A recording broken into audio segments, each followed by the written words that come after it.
자, 여러분 안녕하세요. 자, 이번 시간부터는 이제 대기의 운동과 순환, 이제 대기 단원의 첫 단원이죠. 첫 단원 단열 변화에 대해서 알아보도록 하겠습니다.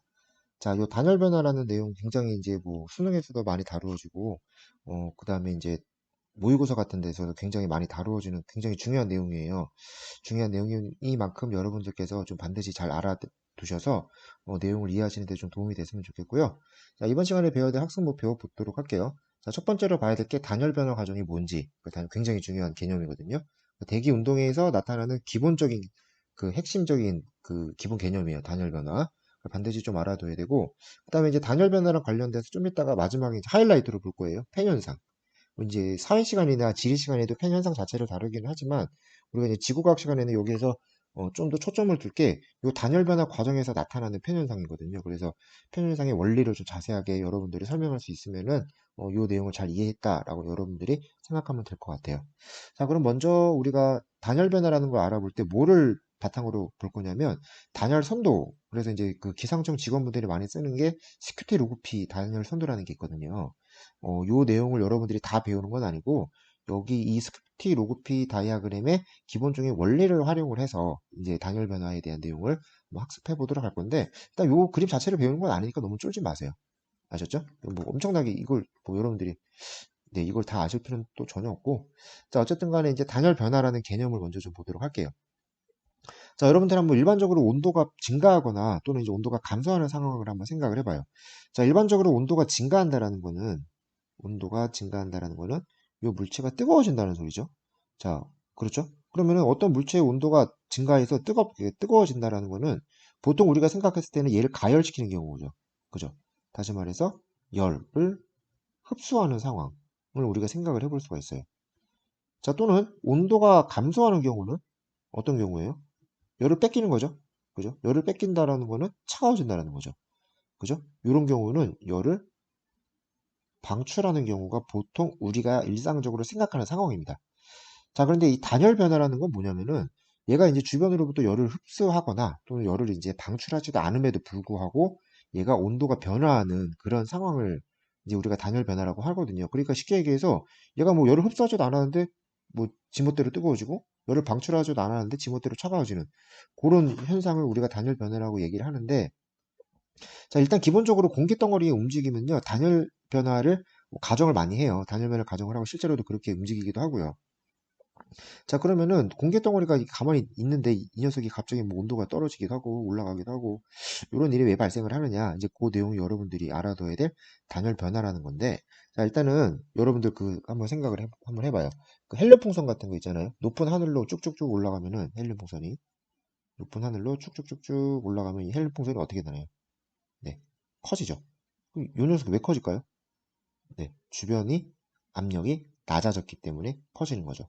그러니까 예를 들어서 여기 있을 때는 주변에 누르는 힘이랑 풍선이 밖으로 튀어나가려고 하는 힘, 팽창하려고 하는 힘이 딱 평형을 이루어서 얘가 커지지 않는데 커지면 얘가 이게 주변으로 이렇게 높은 곳으로 올라가면은 얘를 누르던 힘은 작아지고 주변 공기의 압력이 낮아져서 작아지고 얘가 상대적으로 바깥쪽으로 팽창하는 힘이 그래서 상대적으로 증가하게 되는 거죠. 그럼으로 인해서 이 풍선이 크기가 커지는 건데, 자, 공기도 마찬가지 상황이 나타나요. 자, 그래서 공기가 처음에는 지표면에 있던 작은 공기가 이제 높은 고도로 상승을 하면은 주변이 이 공기를 누르는 힘이 작아지기 때문에 주변이 공기를 누르는 힘이 작아지고 상대적으로 공기가 바깥으로 나가려고 하는 힘이 상대적으로 이제 풍선처럼 훨씬 더 커져서 이 공기 덩어리가 팽창하게 된다는 거죠. 자, 무슨 말인지 알겠나요?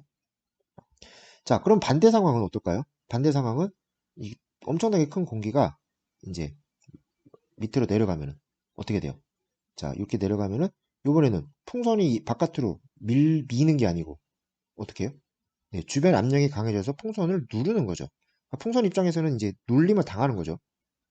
그죠? 그래서 풍선 덩어리가 어떻게 되는 거죠? 작아지는 거죠.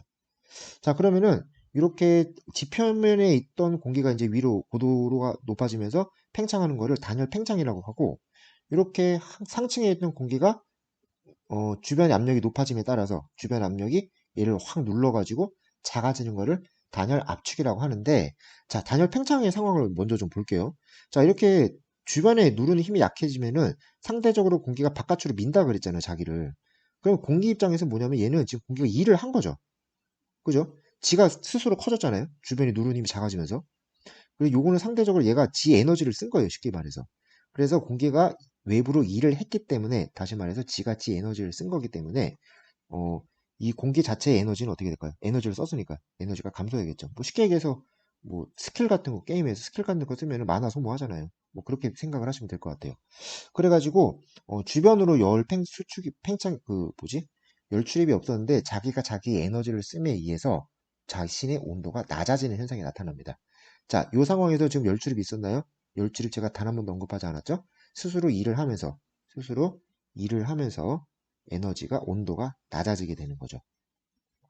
자, 이 상황은 반대가 돼요. 아까 같은 경우는 이제 공기가 이제 누르는 힘이 약해져서 지가 이제 쫙 커진 거잖아요. 얘는 공기가 어, 저기 주변에 누르는 힘이 엄청나게 강해지기 시작하면서 수축을 당한 거죠. 그러니까 요번에는 외부에서 공기 쪽으로 일을 해준 거예요. 그럼 공기 입장에서는 에너지를 먹은 거죠. 에너지를 먹은 거고 온도는 어떻게 될까요? 온도는 그렇죠. 요번에는 아까랑 반대로 온도는 높아지게 됩니다. 자, 그래서 여러분들 이제 핵심적인 내용. 단열 팽창을 할 때는 외부로 일을 하기 때문에 온도가 감소하고, 다시 말해서 공기가 상승하는 과정에서는 열 출입 없이 온도가 감소하게 되는 거고, 이렇게 공기가 하강하는 경우에는 열 출입 없이 온도가 상승하게 된다라고 생각을 하시면 되는데, 이걸 조금 더 물리적으로 표현을 한다면 이렇게 쓸 수가 있어요. 여기서 dq는 이제 델타 q라고도 표현할 수가 있죠. 델타 q는 열의 변화예요. 열의 변화고, 델타 Q는 델타 W 플러스 델타 T라고 이제 여러분들이 생각을 하시면 될 것 같은데, 자, 단열 변화이기 때문에 열 출입이 없는 거죠. 공기에 열 변화가 없는 거예요. 따라서 델타 Q는 얼마가 될까요? 0. 그래서 이렇게 네. 얘가 한 일의 변화 델타 W의 변화는 네, 온도의 변화와 같다라고 우리가 간단하게 생각을 할 수가 있죠. 자, 그래서 단열 변화라는 거는 다시 한번 강조하지만 공기가 열 출입이 없는 상태에서 온도가 변화하는 현상. 그게 이제 우리가 여러분들이 알아둬야 될 단열 변화의 핵심적인 개념이기 때문에 반드시 짚고 넘어가 보시고요.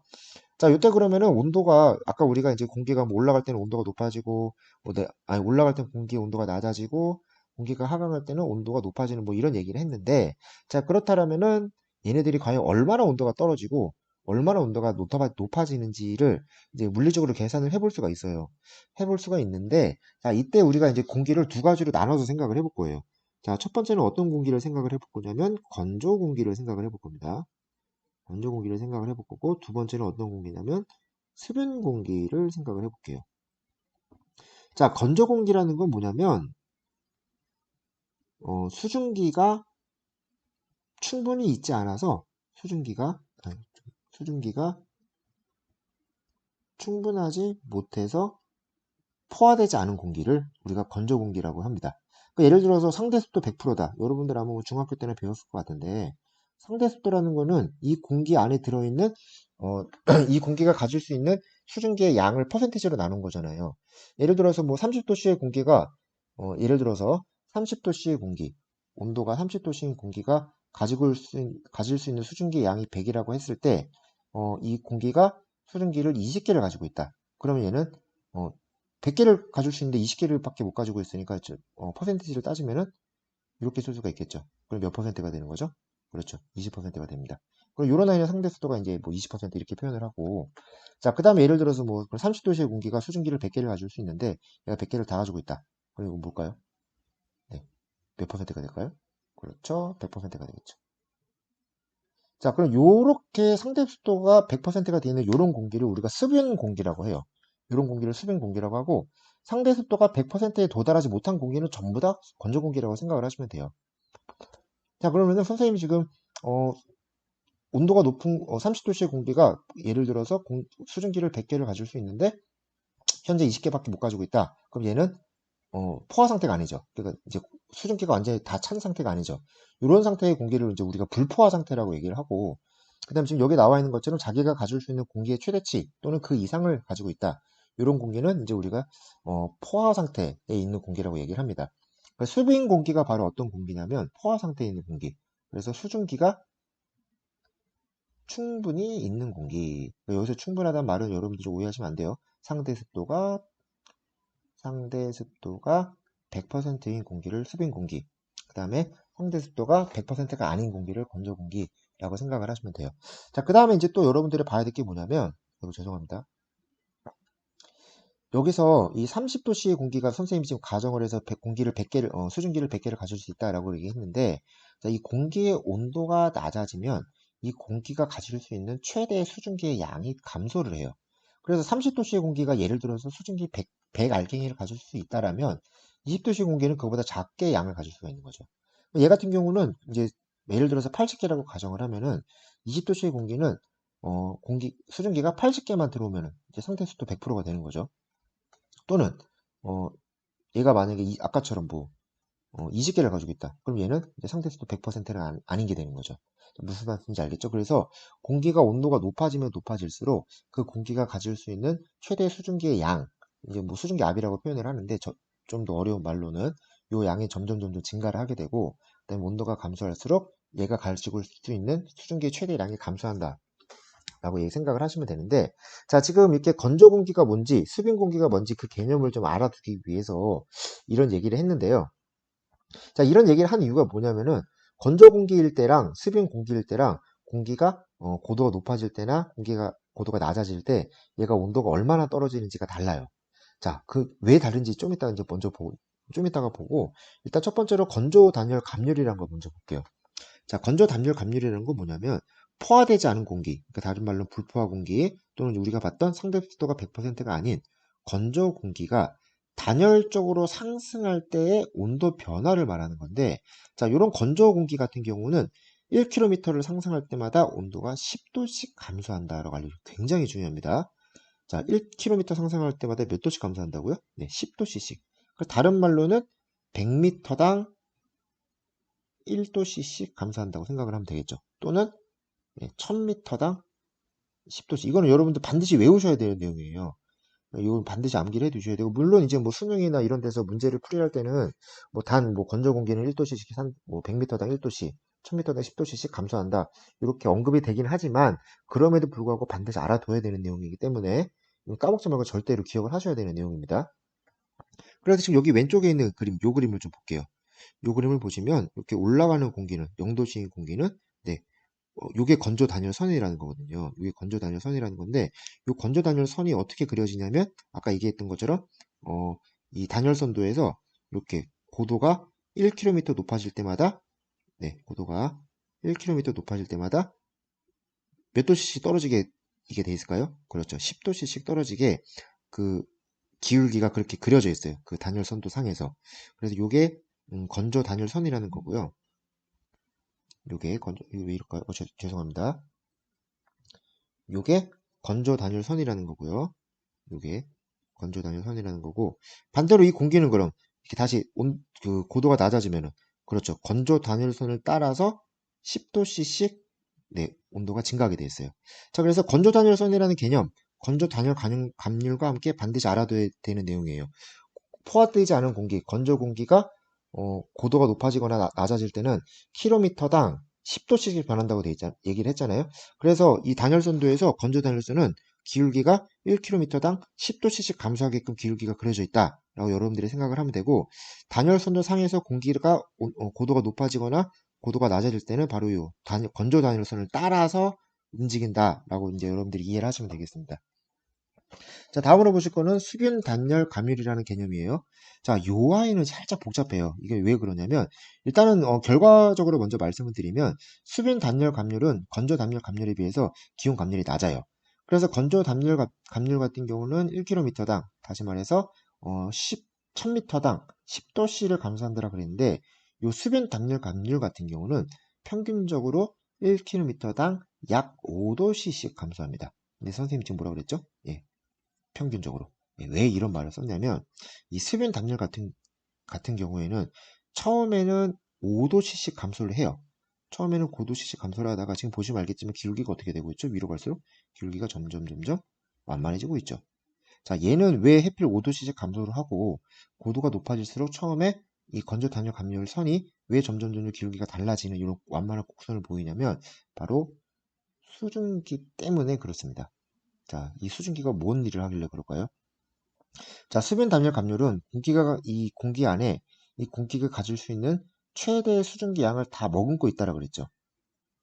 그죠? 머금고 있다라고 했는데, 자, 그러면은 이 공기가 위로 고도가 위로 공기가 상승하면은, 온도가 변화 과정에서 온도가 감소를 하죠.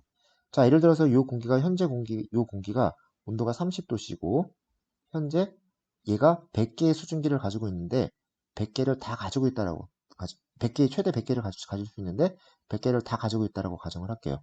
근데 이 공기가 위로 올라가서 온도가 20도씨로 떨어졌어요. 그죠? 그러면은 아까 몇 개를 가질 수 있다고 가정하자 그랬죠? 80개를 가진다라고 가정하자고 했죠.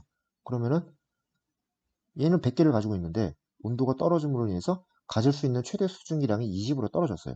20만큼 떨어졌어요. 그러면은 가질 수 있는 게 80까지인데 얘는 이미 100개나 가지고 있죠. 그럼 나머지 20개 어떻게 될까요? 버려야겠죠. 이게 뭐냐면 이게 바로 물방울로 응결되는 거예요. 다시 말해서 기체 상태인 수증기가 액체 상태인 물로 변하는 겁니다. 자, 그럼 여러분들 생각해 볼까요? 자, 액체 상태의 물이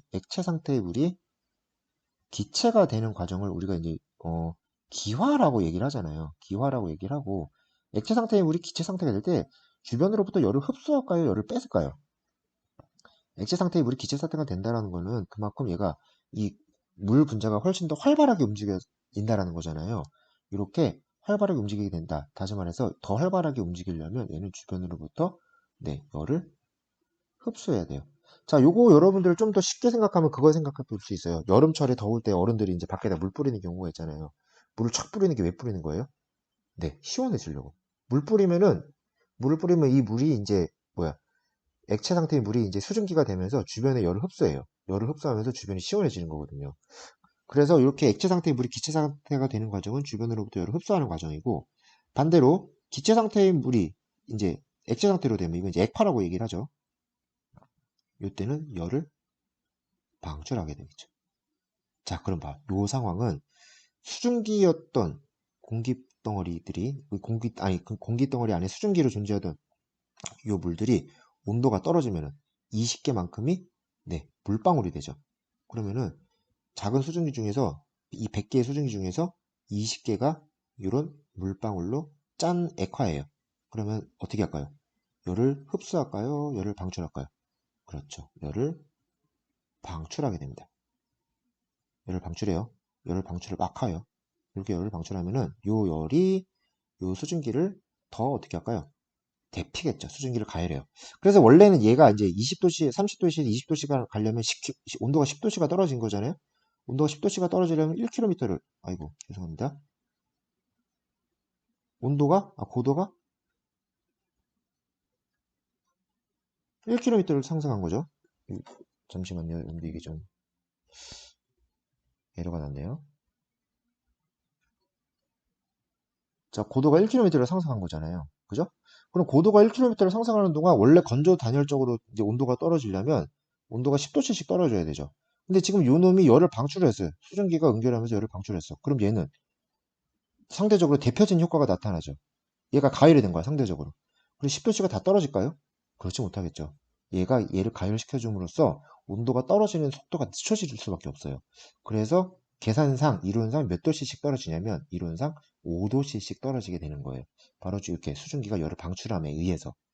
그렇다라면은, 왜 해필 높아지면 높아질수록 요거는 거의 건조 단열선이랑 평행해지거든요. 요 아이가. 거의 건조 단열선이랑 평행해지는데, 왜 고도가 높아질수록 건조 단열선이랑 평행해지느냐 생각을 해보세요. 자, 30도씨 공기가 수증기를 100개를 가지고 있었고 20도씨 공기는 80개를 가질 수 있다고 선생님이 가정하자고 했죠. 그럼 10도씨 공기는요? 더 많은 양을 가질까요? 더 적은 양을 가질까요?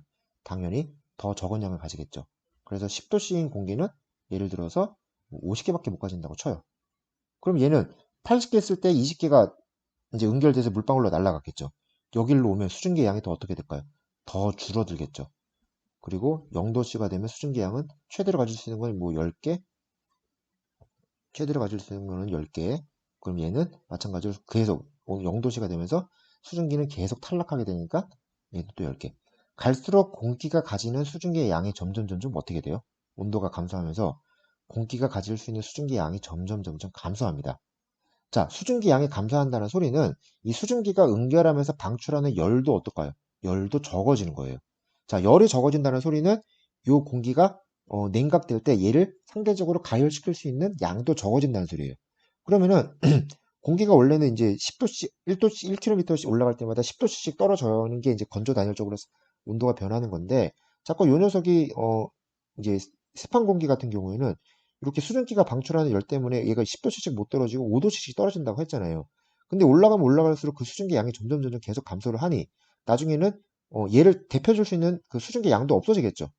당연히 그래서 높은 곳에 올라가면은 요 건조 단열선이랑 수변 단열선이 거의 평행하게 되는 거예요. 왜냐면 이제 수증기가 거의 사라지기 때문에.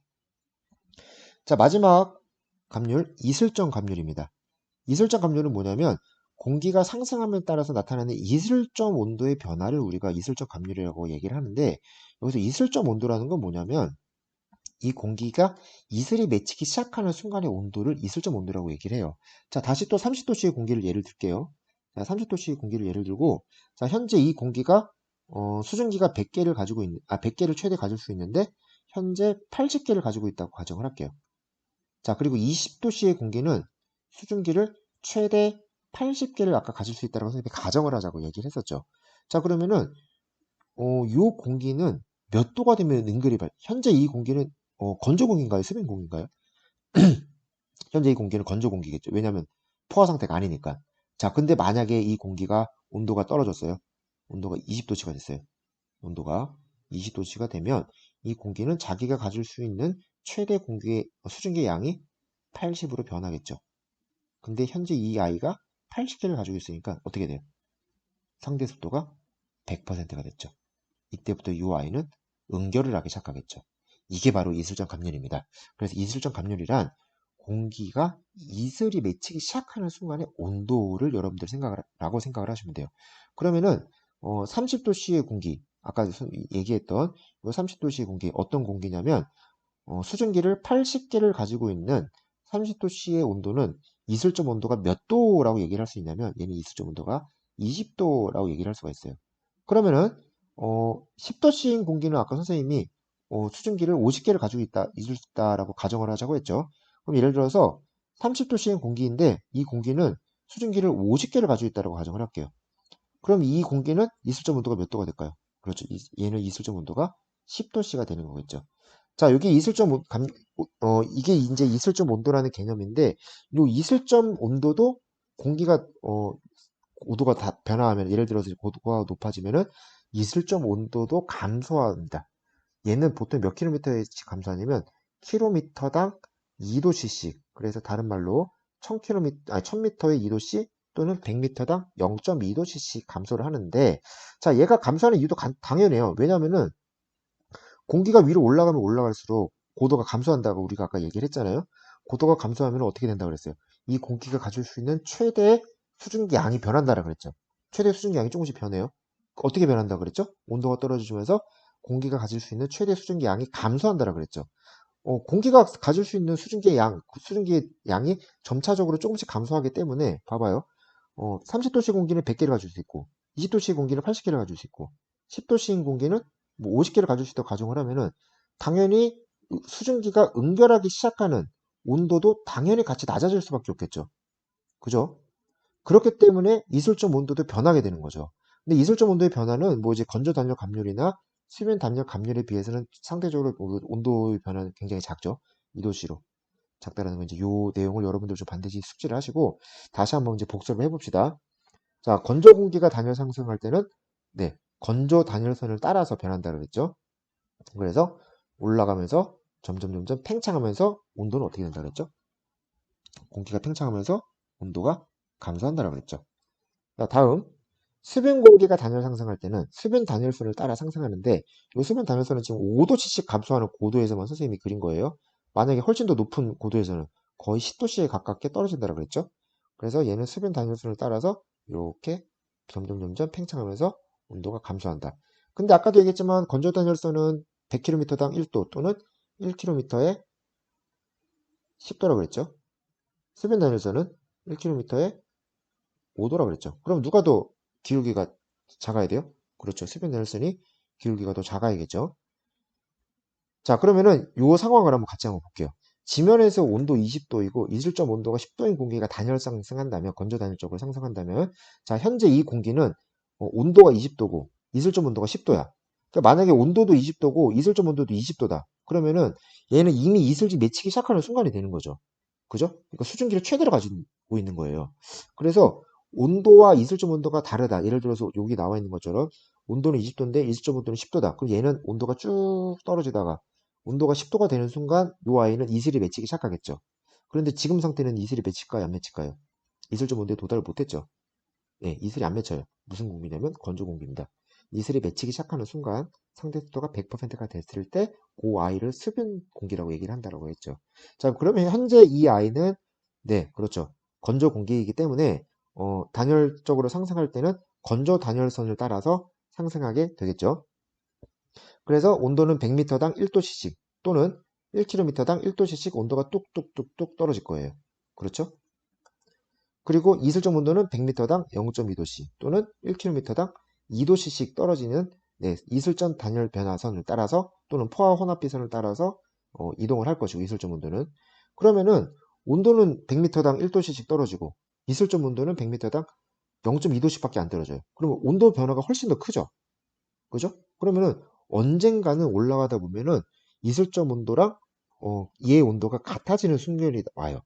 그때부터 이 공기가 이제 그 포화 상태에서 이제 이슬이 맺히기 시작하고 그때부터 수변 단열선을 따라가게 되는데 자 여기다가 한번 단열선들을 그리면서 같이 한번 보도록 할게요. 자 검정색 선이 네 지면입니다. 검정색 선이 지면이고요. 요게 건조 단열선이에요. 그러면은 이 공기는 현재 온도 20도, 현재 온도 20도 써놓을게요. 현재 온도 20도, 그 다음에 이슬점 온도 10도라고 했어요. 자, 온도를 T라고 하고 이슬점 온도를 TD라고 앞으로 쓰겠습니다. 자, 이 상태에서 처음에는 얘는 이제 그 포화 상태가 아니기 때문에 건조 단열선을 따라간다고 얘기를 했죠. 그래서 건조 단열선을 따라서 쭉쭉쭉쭉 위로 올라가고 온도는 100m당 1도 또는 1km당 10도씩 떨어지겠죠. 그 다음에 요게 이제 요 노란색이 이슬점 감률선이에요. 이슬점 감률선인데 이슬점 온도는 100m당 0.2도 또는 1km당 2도씩 떨어진다고 그랬죠. 그래서 이렇게 감소를 하겠죠.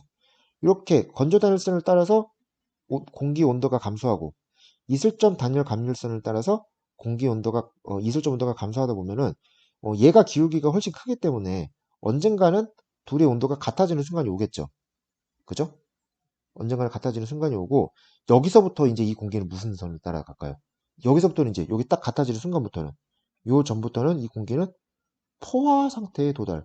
상대 습도가 100%가 되는 거예요.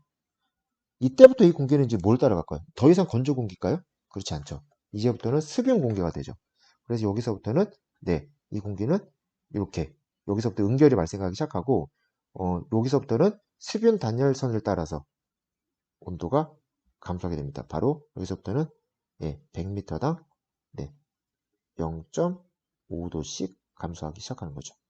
이렇게 지금 여기 공기가 여기 지금 보면 응결을 시작하잖아요. 이렇게 응결을 시작하는데 이렇게 응결을 시작하는 이 고도를 뭐라고 하냐면 나와 있는 것처럼 상승 응결 고도라고 합니다. 자, 굉장히 중요한 용어이기 때문에 여러분들 반드시 알아두셔야 돼요.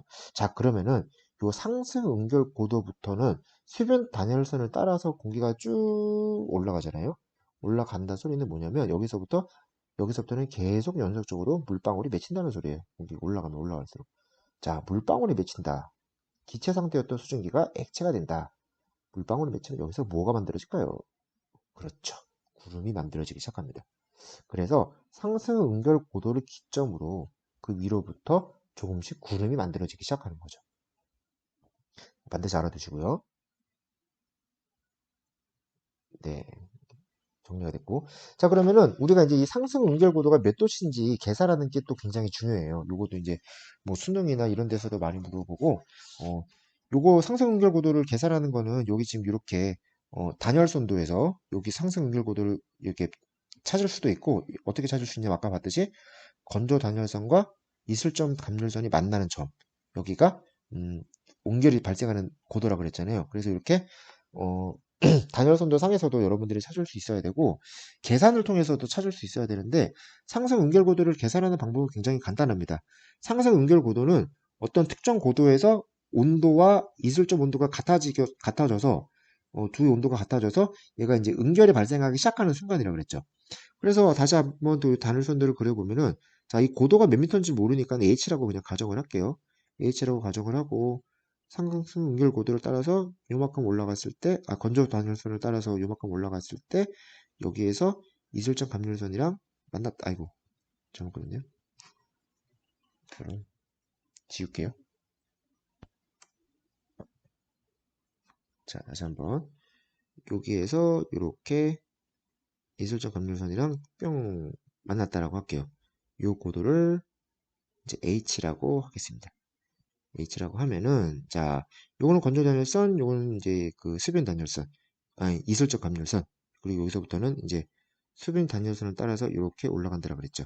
자, 요 고도가 몇 미터인지 모르니까 H라고 할게요. 그리고 여기에서의 온도를 T, 여기에서의 이슬점 온도를 여기에서의 온도를 T, 여기에서의 이슬점 온도를 TD라고 했을 때 여기에서 온도를 예를 들어서 뭐 TX라고 한다면은 요 TX에서는 온도와 이슬점 온도가 같은 거죠. 그죠? 그러니까 요 고도에서는 이 공기의 온도랑 이슬점 온도가 같은 거니까 요 공기에 왔을 때 온도 TX는 어떻게 표현할 수 있을까요? TX는 온도는 네, T에다가 얘가 이제 1km당 몇 도씩 감소한다 그랬죠? 네, 10도씩 감소한다 그랬죠. 그러면은 100km당은 100m당은 1도씩 감소하는 거죠. 근데 100m당 1도씩 감소하는데 얘가 예를 들어서 뭐 1000m를 올라갔다라고 가정을 할게요. 자, 100m당 1도씩 감소하는데 1도씩 감소하는데 1000m를 올라간다면 몇 미터가 얼마가 감소했을까요? 네, 10도씨가 감소했겠죠. 그러니까 온도 변화 양에다가 고도를 곱해주면은 해당 고도에서의 온도가 나오겠죠. 그죠? 온도가 얼마나 떨어진지가 나오겠죠. 그러니까 현재 온도 T, 지면에서 온도 T에다가 네, 100m 분의 1도씨, 그 다음에 몇 미터를 올라갔느냐, 고도. 이렇게 하면 여기에서의 온도 T, 요 고도 H라는 고도에서의 온도 TX가 되겠죠. 자, 요 고도에서는 이슬점 온도도 같은 양이라고 그랬죠? 그러니까 똑같이 TX는 TD 마이너스 얘는 100m당 0.2도라고 그랬죠? 0.2도C 곱하기 H.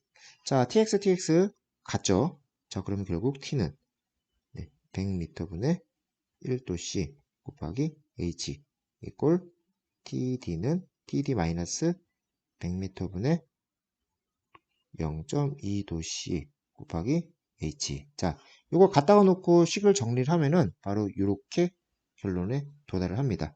그래서 여러분들 이거 뭐 사실 선생님 같은 경우는 여러분들이 이제 뭐 수업 준비하거나 문제를 풀 때 그냥 요거를 외우지 않고 그냥 그때그때 바로 이제 유도를 해서 해버려요. 유도를 해서 그때그때 하는데 여러분들 같은 경우는 이제 뭐 실제로 시험을 친다거나 뭐 할 때는 사실 그 짧은 시간에 이걸 다 하기가 어렵잖아요. 그렇기 때문에 요거를 조금 기본적으로 왜 암기를 해 두시고 있다가 이제 이런 비슷한 문제가 나왔을 때는 바로바로 이렇게 적용을 할 수 있도록 하시는 게 좀 더 어떨까라는 생각이 들고요. 이제 편현상이라는 걸 마지막으로 볼게요. 자, 이 편현상이라는 건 뭐냐면 이렇게 수증기를 가지고 있는 공기가 산을 만나면 어떻게 될까요? 강제로 올라가겠죠. 그죠? 올라가다가 산을 타고 다시 내려올 때 처음보다 건조해지고 습해지는 현상. 그래서 굉장히 고온 건조한 바람으로 바뀌는 이 현상을 팬 현상이라고 해요. 자, 우리나라 같은 경우도 이 팬 현상이 잘 나타나는데 그 이제 오호츠크해 쪽, 그러니까 이제 우리나라가 이렇게 있으면 자, 이쪽이 우리나라의 그 유명한 산맥 있죠? 태백산맥. 태백산맥이 있는데 이쪽에 있는 공기가 여기로 오면은 상대적으로 바다 쪽에 있는 공기니까 굉장히 습한 공기겠죠? 네, 습하고 이쪽 상대적으로 북쪽에 있는 공기라면 상대적으로 차가울 텐데 이 공기가 태백산맥을 넘어가면서 처음 원래보다 어, 온도가 높아지고 건조해지는 현상을 이제 폐현상이라고 해요. 그래서 이제 봄철에 건조한 기후도 사실 폐현상이 일조를 하는데, 그럼 얘는 왜 산맥을 넘어가면서 하필 왜 이렇게 더 온도가 높아지고 이제 건조해지느냐? 이제 그 내용을 한번 보도록 할게요. 자, 이제 그 내용을 한번 볼 건데, 요게 내용이 조금 복잡할 수 있으니까 잘 보셔야 돼요. 자, 처음에 이 공기가 온도가 15°C였다고 가정을 하고, 뭐 이슬점 온도가 얼마인지 모르지만, 어느 정도 이슬점 온도를 가지고 있었다고 할게요. 그러면은 처음에는 이렇게 쭉 건조 단열선을 따라 올라가겠죠. 그 포화 상태가 아니기 때문에. 그리고 얘가 지금 예를 들어서 500m 고도에서 고도가 요 아이가 이제 이슬점 온도랑 같아져서 이제 여기서부터 포화가 발생을 했다고 칠게요. 그러면은 여기서부터 이제 수증기 포화가 발생을 했으면은 다시 말해서 수증기 상대 습도가 100%가 됐으면 여기서부터 이제 어떻게 돼요? 그렇죠. 수변 단열선을 따라서 얘는 올라가기 시작합니다. 쭉 올라가다가 이제 산을 다 넘었어요. 이제부터는 더 이상 올라갈 필요가 없죠. 얘는 당연히 다시 산맥을 따라 내려갈 거예요. 내려가면은 이미 여기서 수증기를 다 버렸잖아요. 예를 들어서 얘가 이제 뭐 최대 가질 수 있는 수증기 양이 50인데 20개를 가지고 있었다고 가정을 해요. 근데 여기서 이슬이 맺히기 시작했다는 소리는 요 고도에서 최대 가질 수 있는 공기 수증기 양이 20이고 얘가 현재 가질 수 있는 수증기 양도 20이랬다 됐다는 소리죠. 그렇죠? 여기서부터는 이제 얘가 가질 수 있는 최대치까지 갔으니까 올라가면 올라갈수록 온도가 떨어지면서 공기가 가질 수 있는 수증기의 최대치도 감소한다라고 그랬잖아요. 그러면은 이 공기가 가질 수 있는 수증기 자체도 계속 응결되면서 탈락할 거야. 같이 이렇게 계속. 공기가 가질 수 있는 최대 수증기 양이 감소하기 때문에 그 이상으로 가지고 있는 양은 다 얘도 다 털어낼 거예요. 이렇게. 점점 공기가 가질 수 있는 수증기 양이 감소하다가 자 여기 와서 13, 13이 됐다고 가정을 할게요. 그러면 여기서 또 공기는 다시 어떻게 돼요? 아래로 내려가면서 온도가 높아지기 때문에 공기가 가질 수 있는 최대 수증기 양은 다시 증가하겠죠. 증가하는데 공기의 수증기 양은 변할까요? 안 변할까요? 그렇죠. 외부로부터 수증기 공급이 없다면 절대 변하지 않습니다. 그래서 얘는 다시 원래 가질 수 있는 지 양으로 변하는데 수증기 양은 안 변해요. 무슨 말이냐면은 처음에는 상승하다가 습한 공기였던 아이가 다시 하강하기 시작하면은 공기가 가질 수 있는 최대치보다 적은 수증기를 가지게 되죠. 왜냐면 아까 올라오면서 수증기 다 버렸잖아요. 다 액체로 변했잖아. 그러니까 공기의 수증기 양은 13으로 그대로 일정한데 얘가 가질 수 있는 최대 수증기 양은 다시 얘가 온도가 하강을 아니 고도가 하강을 하니까 이 최대 수증기 양은 증가한단 말이야. 증가하면 하는데 수증기는 13으로 이제 픽스 고정이 됐어요. 무슨 말이냐면 얘는 무슨 공기로 바뀌었어요? 그렇죠. 포화 상태가 아니기 때문에 건조 공기로 바뀌어 버렸어요. 건조 공기로 바뀌어 버렸고 건조 공기는 1km당 10도가 변한다라고 그랬죠. 근데 얘는 여기를 올라오면서 1km당 5도씩 변했어요. 그죠?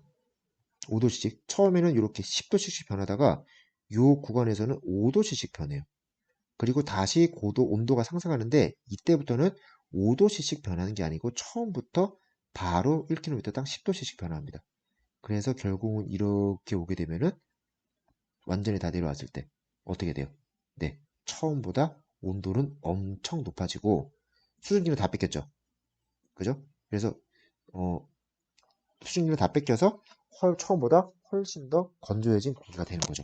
자, 그러면은 이 상황을 선생님이 이제 다시 한번 그림으로 볼 수 있게 한번 표현을 해볼게요.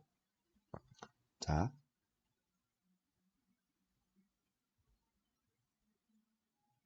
프론트 옵션을 네, 하고 자, 이렇게 그림을 그려보겠습니다. X축은 온도, Y축은 고도라고 할게요. 자, 그러면 처음에는 건조 단열선을 따라서 쭉쭉쭉쭉 올라가겠죠? 그리고 이슬적 감열선도 쭉쭉쭉쭉 변하겠죠? 그래서 여기에서 뿅 만났어요. 자, 그럼 여기서부터 뭘 따라 올라가죠? 그렇죠. 수변 단열선을 따라서 쭉쭉쭉 올라갈 거예요.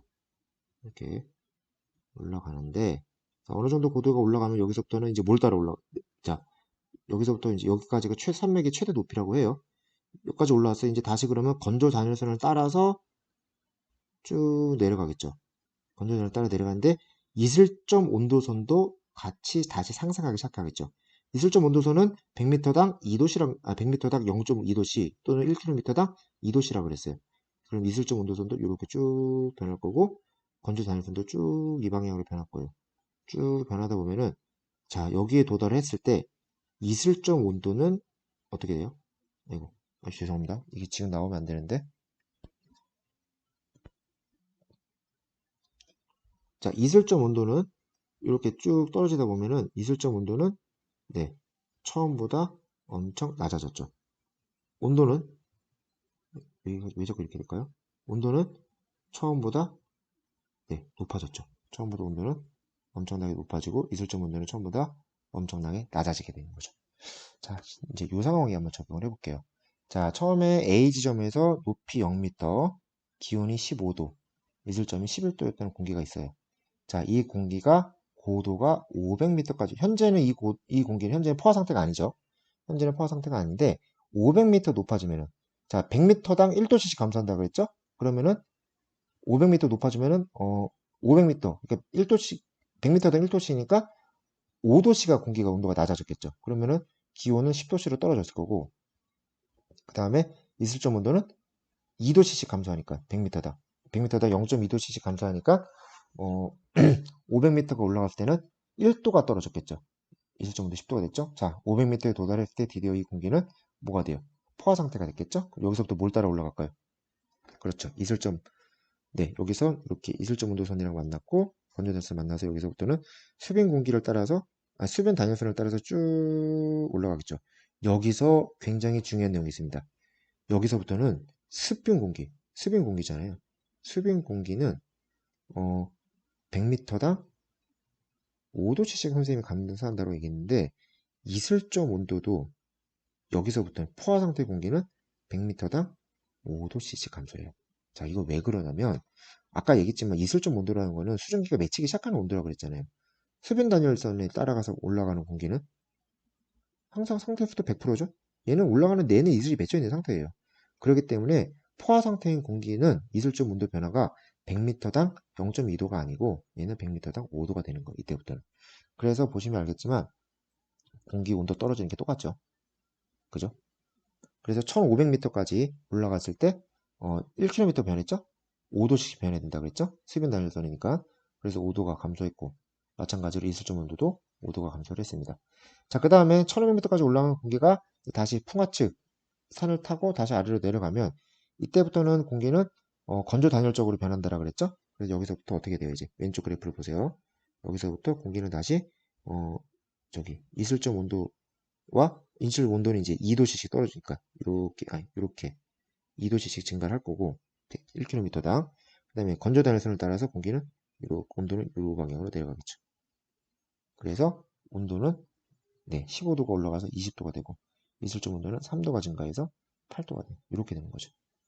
자, 요거는 이제 포화 수증기압 곡선이에요. 그러니까 공기가 가질 수 있는 최대 수증기압. 다시 말해서 공기가 가질 수 있는 최대 수증기의 양. 온도가 증가하면서 최대 공기가 가질 수 있는 최대 수증기의 양은 증가한다라 그랬죠.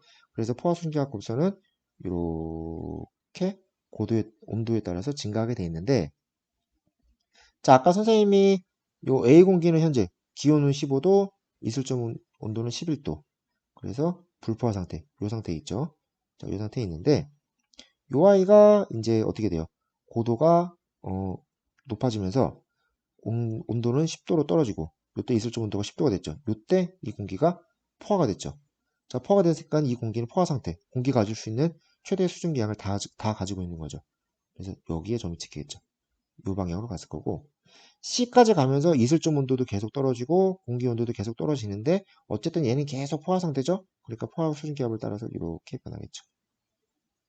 자, 마지막 이제 이 공기는 다시 기온이 높아질수록 점점 얘가 가질 수 있는 최대 수증기 양도 조금씩은 변하는데 안의 수증기는 크게 변화가 없겠죠. 그래서 이 방향을 따라서 결국은 D점에 찍히게 됩니다. 자, 그래서 수증기압 곡선에서 또 요걸 이제 여러분들이 표현할 수 있으면 더 좋을 것 같아요. 자, 이렇게 해서 단열선도에 대한 내용을 모두 마쳤고요. 자, 이제 우리가 다음 시간에는 볼 거는 이 대기 안정도를 판단하는 거예요. 대기 안정도를 판단하는 방법이고, 자, 마찬가지로 이 내용도 굉장히 중요합니다. 굉장히 중요하기 때문에 이 내용도 우리가 다음 시간에 한번 같이 알아보도록 하겠습니다. 자, 오늘 어려운 내용 하느라 고생 많았고요. 자, 다음 시간 대기 안정도에서 한번 우리 같이 다시 뵙도록 하겠습니다.